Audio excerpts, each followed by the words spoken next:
नमस्कार, Amar Ujala news room से मैं कपिल कुमार। और आज देश के सबसे बड़े चुनाव के नतीजे आ रहे हैं। तो आपने देखा भी होगा और आप सुबह से देख रहे हैं कि इस बार के जो नतीजे हैं वो बहुत चौंकाने वाले हैं।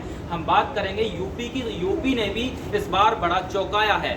भाजपा को जहां बड़ा झटका लगा है तो वहीं सपा को बढ़त दिखती नजर आ रही है। अब हम बात करेंगे पश्चिमी यूपी की सीटों की। तो हमारे साथ हैं वरिष्ठ पत्रकार गौरव त्यागी जी। गौरव त्यागी जी से बात करेंगे हम कैराना सीट पर। कैराना की क्या स्थिति है प्रेजेंट? अभी 4 बजने वाले हैं और कैराना में क्या स्थिति है आप बताइए थोड़ा सा गौरव जी। तो कैराना एक मिनट बात करेंगे कैराना सीट की। कैराना से अब हमारे बीच हैं गौरव त्यागी। गौरव त्यागी कैराना सीट को लेकर बताएंगे प्रेजेंट में क्या स्थिति है, यहाँ पे कौन आगे है और कौन पीछे है। गौरव जी थोड़ा बताइए। जी कपिल जी, कैराना सीट का कहीं ना कहीं परिणाम पहले से ही निश्चित माना जा रहा था कि यहाँ सपा की कैंडिडेट जो है इकरा वो जीतेगी। वो शुरुआत से ही आज बढ़त बनाए हुए हैं और करीब अभी 75,000 वोट से तो आगे चल रही है। उनकी जीत लगभग निश्चित। तो ये देखो, आपने बताया, हमारे साथी ग्राउंड पर थे, लोगों का पहले से ही मानना था कि इकरा हसन यहाँ से जीतेगी। और अब हम बात करेंगे मुजफ्फरनगर और सहारनपुर सीट की, क्योंकि सहारनपुर सीट में भी इस बार बड़ा कमाल देखने को मिल रहा है। इमरान मसूद बहुत बड़ी लीड से आगे हैं। तो जगेंद्र उज्ज्वल जी हमारे साथ हैं और जगेंद्र उज्ज्वल जी आपको बताएंगे दोनों सीटों के बारे में। देखिए कपिल जी, सहारनपुर सीट पे ही पहले से ही ये था कि यहाँ पर ठाकुर बाहुल्य गांव थे, वे सब भाजपा के विरोधी हैं और उन्होंने इमरान मसूद जो कांग्रेस के हैं उनको वोटिंग की है। ये पहले से ही मतदान के दिन से ही ये कयास थे और वो आज सच साबित हुए। पहले चक्र से लेके अब तक का जो 19वें चक्र तक जो गिनती हो चुकी है उसमें कांग्रेस और सपा गठबंधन के जो इंडिया गठबंधन के प्रत्याशी हैं इमरान मसूद लगातार जीत की ओर अग्रसर है और लगभग जीत निश्चित है उनकी। अब तक का जो 4 बजे तक का है वे 1,22,000 के करीब लीड बना चुके हैं। और वो भाजपा के जो राघव लखनपाल हैं वे लगातार तीसरी बार चुनाव लड़ रहे हैं, वो काफ़ी पिछड़ चुके हैं। तो सर अब मुजफ्फरनगर के बारे में थोड़ा बताइए। मुजफ्फरनगर सीट बहुत महत्वपूर्ण सीट है, सभी की निगाह इस पे है। डॉक्टर संजीव बालियान मौजूदा सांसद है, 2 बार के लगातार सांसद है, केंद्रीय मंत्री हैं। वो अपनी हैट्रिक बनाने के लिए इसमें प्रयासरत, लेकिन उसके लिए उन्हें बड़ा संघर्ष करना पड़ा है। गठबंधन के सपा के जो हरिंदर मलिक है उनसे उनका कड़ा मुकाबला है। शुरुआत के 2 चरणों में हरिंदर मलिक उनसे थोड़ा आगे थे, लेकिन उसके बाद लगातार हरिंदर मलिक लगातार लीड बनाते रहे और 14वें राउंड तक का उन्होंने लगभग 31,000 तक की लीड बना ली। लोकसभा सीट है, उस पर बहुत वीआईपी सीट है, उस पर सभी की निगाहें वहाँ पर हैं, क्योंकि इसी सीट को लेकर रालोद का और बीजेपी का गठबंधन टूट गया था।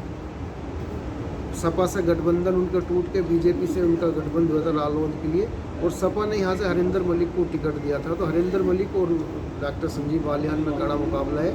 पहले राउंड में संजीव बालियान थोड़ा आगे थे उनसे, लेकिन उसके बाद लगातार 14वें राउंड तक का हरिंदर मलिक संजीव बालियान से लगातार आगे रहे, तकरीबन 31,000 तक की लीड बनाई। लेकिन जैसे ही 15वां राउंड हुआ और कुछ शहर की सीट खुली तो उसमें डॉक्टर संजीव बालियान 750 मत से थोड़ा आगे चले हैं, लेकिन अभी उनकी मुश्किलें बरकरार हैं, क्योंकि अभी बुढ़ाना और खतौली और चरथावल जो मुस्लिम बाहुल्य क्षेत्र है उनका अभी रिजल्ट आना बाकी है। तो इसलिए यहाँ पर बड़ा संघर्ष कांटे का है और कोई भी इसमें जीत। कहीं ना कहीं लग रहा है कि संजीव बालियान की जो सीट है वो खतरे में नजर आ रही है। संजीव बालियान की सीट अभी खतरे में है फिलहाल।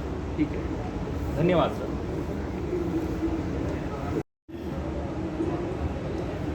तो हम बात करेंगे अमर उजाला के मुख्य संवाददाता सैयद यासिर रजा जी।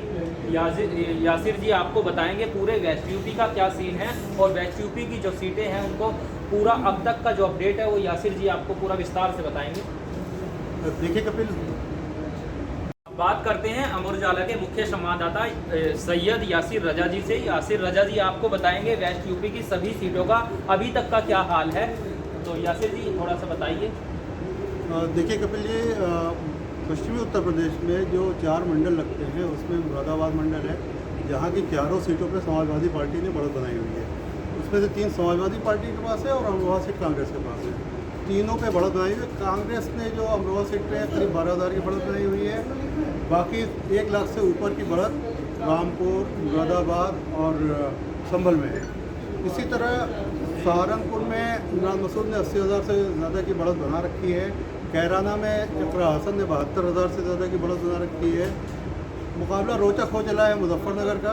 वहाँ कभी संजीव बालियान आगे हो जा रहे हैं, कभी हरेंद्र मलिक आगे हो जा रहे हैं समाजवादी पार्टी के। इसी तरह मैं मेरठ की बात करूँ तो मेरठ में भी अरुण गोविल और सुनीता वर्मा के बीच कांटे की टक्कर चल रही है। यहाँ पे सुनीता वर्मा अभी पीछे चल रही है करीब 4,500 वोट से। और इसके अलावा जो भाजपा के लिए सुखद स्थिति है वो बुलंदशहर, गाज़ियाबाद और नोएडा में है। नोएडा में सबसे बड़ी लीड 4,95,000 की है। गाज़ियाबाद में 2.5 लाख और 30 लाख के आसपास की लीड बुलंदशहर में है। बागपत और बिजनौर जो जिन दो सीटों पे राष्ट्रीय लोकदल लड़ रही है, दोनों ही कंफर्टेबल मार्जिन ले लिया है।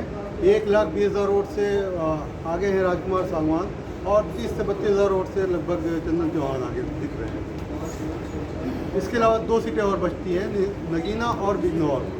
नगीना में आज़ाद समाज पार्टी के चंद्रशेखर, उन्होंने बहुत अच्छी बढ़त बनाई हुई है। 1,30,000 से ज़्यादा के वोटों से वो आगे चल रहे हैं। यहाँ पे इनकी जीत लगभग तय लग रही है। जी कपिल जी।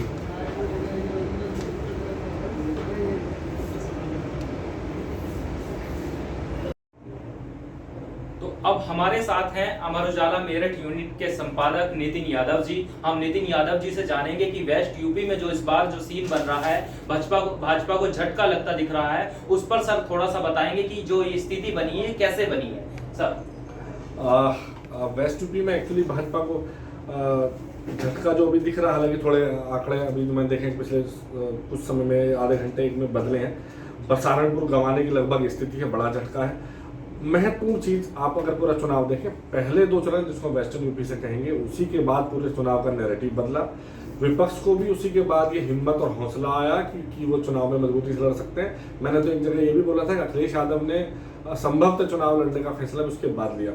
अब मैं एक अलग अलग सीटों की बात करूं, सबसे महत्वपूर्ण सीट मेरठ, पूरे वेस्ट यूपी की राजधानी कही जाती है। भाजपा का चुनावी आगाज प्रधानमंत्री मोदी मेरठ से ही करते हैं। बसपा ने जो कार्ड खेला दलित मुस्लिम समीकरण का, उम्मीद नहीं थी को इस कदर चलेगा। बराबरी का लगभग मुकाबला अभी चल रहा है, दोनों के बीच में लगातार 50-50 हजार से दोनों एक दूसरे आगे पीछे हो चुके हैं। दलित मुस्लिम समीकरण जो सोशल इंजीनियरिंग सपा ने की वो जबरदस्त रही। सहारनपुर में खास तौर से जो अभी तक क्षत्रियों की नाराजगी अगर कहीं दिखी है तो वो सहारनपुर में सबसे ज्यादा दिखी, उसके बाद कैराना में और तीसरे नंबर पर मुजफ्फरनगर में। इसी का असर है कि इमरान मसूद लगभग 1 लाख वोटों से आगे हैं। मुजफ्फरनगर में जरूर मुकाबला बराबरी का, इकरा हसन लगभग जीत की ओर है। इसकी वजह भी है कि प्रदीप चौधरी, उन्हीं के खिलाफ जो ठाकुरों की नाराजगी थी, ये मुख्य मुद्दा चला। दूसरा इस चुनाव में जो खास बात हुई वो ये कि धार्मिक ध्रुवीकरण जो वेस्टर्न यूपी में होता है वो ना होकर जातीय ध्रुवीकरण हुआ। सपा ने जैसे ही बिजनौर से दीपक सैनी बिरादरी के कैंडिडेट को खड़ा किया, तो बिजनौर से जुड़ी हुई बिल्कुल सीटें हैं मुजफ्फरनगर, वहां सैनी बिरादरी ने, और मेरठ में जो कि हस्तनापुर मुहिम पे आता, तो वहां सैनी बिरादरी के लोगों ने सपा को वोट किया। हालांकि भाजपा ने नायब सैनी जो हरियाणा के मुख्यमंत्री हैं उनको कई बार दौरे कराए। ऐसे ही बागपत का चुनाव, हालांकि वहां से आरएलडी लगभग बिल्कुल जीतने की तरफ है और काफी अच्छी लीड है, लेकिन जैसे ही सपा ने वहां कैंडिडेट जाट की जगह अमरपाल शर्मा किया तो ब्राह्मण जो वोट थे वो भारी संख्या में सपा की तरफ चले गए।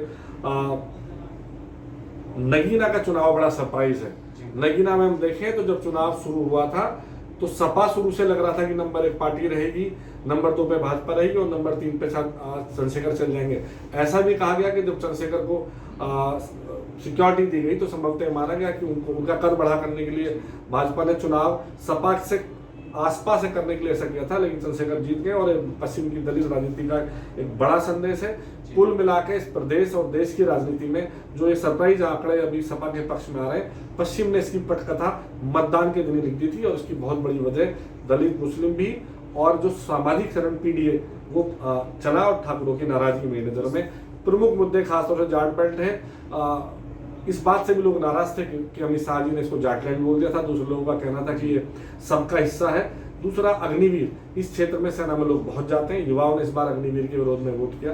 तो नपी तुली बात यह है कि कम से कम इस इलाके में जहां 2014 और 2019 में भाजपा बड़ी जीत लेकर आई थी, ये उम्मीद भाजपा ने नहीं की होगी। सर एक सवाल मेरा यहाँ पे ये है कि यूपी में जो मुद्दे रहे हैं वो सर थोड़ा सा बताइए कि मुद्दे क्या रहे हैं इस बार। जैसे अग्निवीर है, अग्निवीर को लेकर बड़ा गुस्सा था युवाओं में, बेरोजगारी एक बड़ा मुद्दा है, पेपर लीक बड़ा मुद्दा है, तो ये मुद्दे सर रहे हैं, क्या इनका इफेक्ट रहा है सर चुनाव में?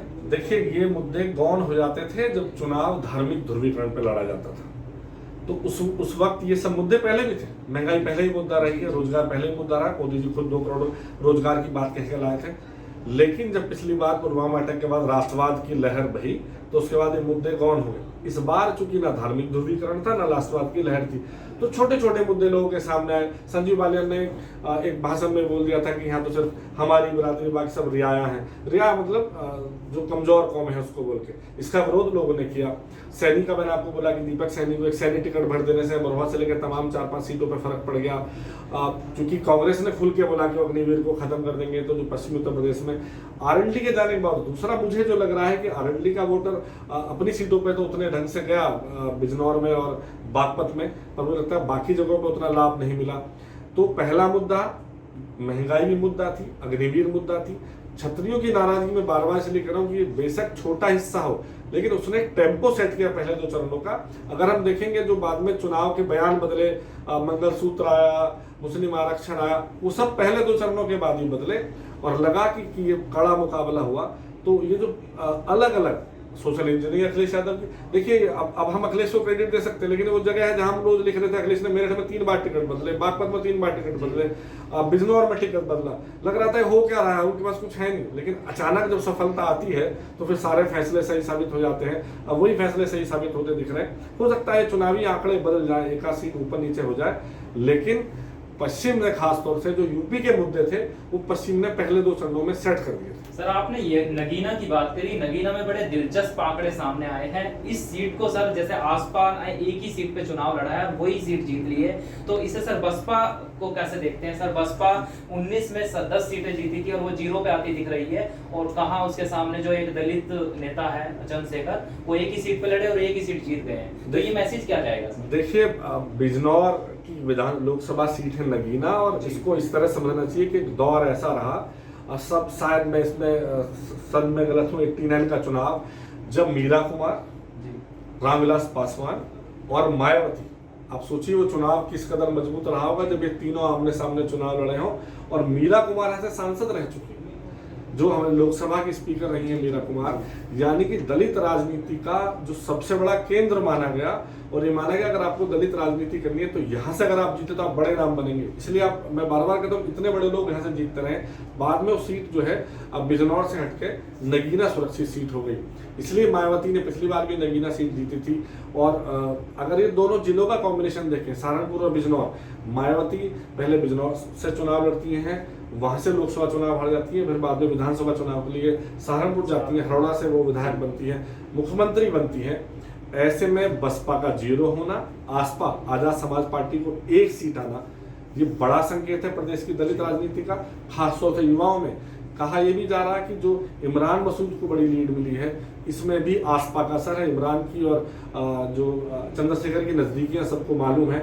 तो पश्चिम में जो एक दलित राजनीति उभरी थी एक जमाने में, काशीराम और मायावती के दौर में, मायावती यहीं की है, इसी इलाके की है, तो मुझे लगता है पूरे प्रदेश नहीं, भविष्य में देश की राजनीति के लिए बड़ा नतीजा हो सकता है कि आसपा और दलितों की एक पार्टी का उदय नगीना से हुआ, चंद्रशेखर जीत रहे हैं, जीतने की स्थिति में।